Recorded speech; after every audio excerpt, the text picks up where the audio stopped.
গেল কয়েক মাসে অনেক বিতর্ক নিয়ে খবরের শিরোনাম হয়েছিলেন হার্দিক পান্ডিয়া। কখনো স্ত্রী নাতাশাকে নিয়ে, কখনো বা আইপিএলে রোহিতের জায়গায় মুম্বাই ইন্ডিয়ান্সের অধিনায়ক হিসেবে স্থলাভিষিক্ত হয়ে।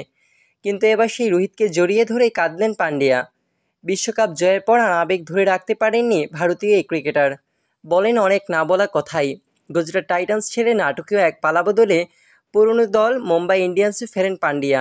ভারতীয় ক্রিকেট তুফানে উঠে কদিন পরেই, যখন আইপিএলের সফলতম অধিনায়ক রোহিতকে সরিয়ে মুম্বাইয়ের অধিনায়ক করা হয় পান্ডিয়াকে।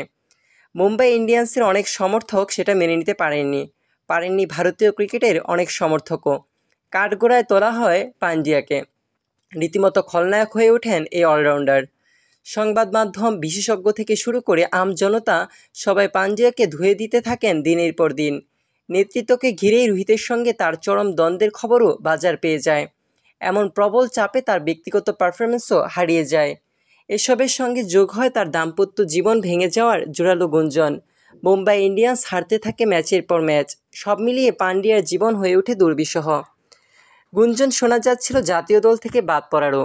সেই পান্ডিয়াই এখন যেন সপ্তম স্বর্গে। বিশ্বকাপের ফাইনালে মোড় ঘুরিয়ে দেওয়ার নায়ক তিনি। ক্লাসেনকে ফিরিয়ে তিনি ভারতকে ফেরান ম্যাচে। শেষ ওভারে ডেভিড মিলারকে বিদায় করে দূর করে দেন শেষ বাধা।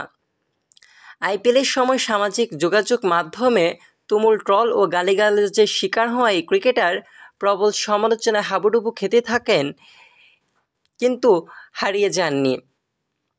বিশ্বকাপ জয়ের পর তিনি বলেন, এটা প্রবলভাবে চাচ্ছিলাম আমি। ভাষায় প্রকাশ করা কঠিন। আমার জন্য খুবই আবেগময় মুহূর্ত। আমার জীবনে এই ট্রফিটার জন্য খুবই মরিয়া ছিলাম। খুবই খুশি যে শেষ পর্যন্ত আমরা বৈতরণী পার হতে পারলাম। ইনিংসের শেষ ডেলিভারিটা সম্পূর্ণ করে উইকেটের উপরেই বসে পড়েন হার্দিক পান্ডিয়া। ততক্ষণে ভারতের 17 বছরের অপেক্ষার অবসান ঘটে। দক্ষিণ আফ্রিকাকে হারিয়ে বিশ্বকাপ জিতে যায় রোহিত শর্মার দল।